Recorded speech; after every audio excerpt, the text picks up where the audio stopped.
Дүкөнчü bizdin akçabızga ele bizge produkta berse biz ne deymiz? Rahmat, çoğun rahmat. Ne iş kılıp koydu?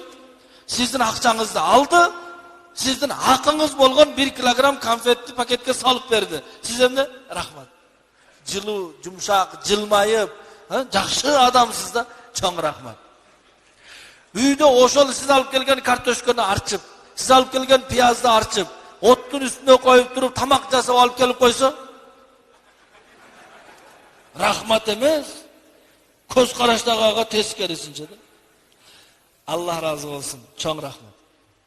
Ушул сөздү үйрөнсөк, бул өтө жакшы нерсе. Кайсыл күйөө ayalına aytsa, Allah senden razı olsun dese, oşol ayalga 60 yıllık ibadatın soğucasılar.